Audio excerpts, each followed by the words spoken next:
The Manson Family Murders, Helter Skelter Unleashed. The Manson family murders stand out as one of the most notorious crimes in American history, a terrifying example of how a charismatic yet deranged leader can drive his followers to commit unspeakable acts.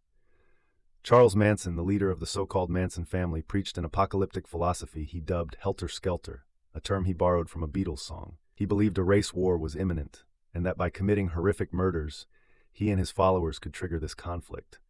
Manson gathered a group of impressionable young followers in the late 1960s, many of whom were women. The group lived communally at the Spawn Ranch, an old movie set in the California desert.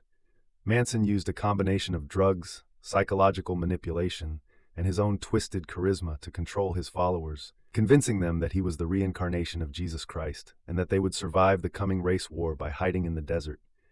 On the night of August 8, 1969, Manson sent 4 of his followers, Tex Watson, Susan Atkins, Patricia Krenwinkel, and Linda Kasabian, to the home of actress Sharon Tate with orders to kill everyone inside.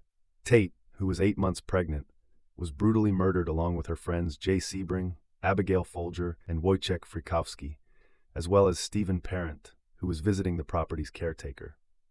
The following night, Manson accompanied his followers to the home of Leno and Rosemary LaBianca, where they murdered the couple in a similarly brutal fashion. The killings shocked the nation not only for their savagery but also for their apparent randomness. The fact that such horrific crimes could be committed in the heart of Los Angeles by seemingly ordinary young people shook the public's sense of security.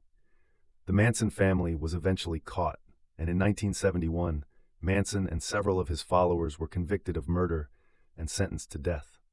Their sentences were later commuted to life in prison after California abolished the death penalty. Manson spent the rest of his life in prison, where he remained a figure of fascination and revulsion until his death in 2017. The Manson murders had a profound impact on American culture, symbolizing the dark side of the 1960s counterculture.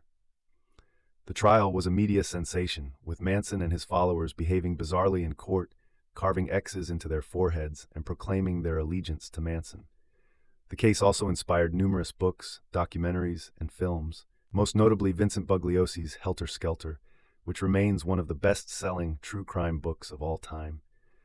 The Manson family murders are a chilling reminder of how easily people can be manipulated by a charismatic leader and how quickly a sense of utopia can descend into horror. The crimes committed by Manson and his followers have left an indelible mark on the American psyche, serving as a cautionary tale about the dangers of blind faith and the power of suggestion.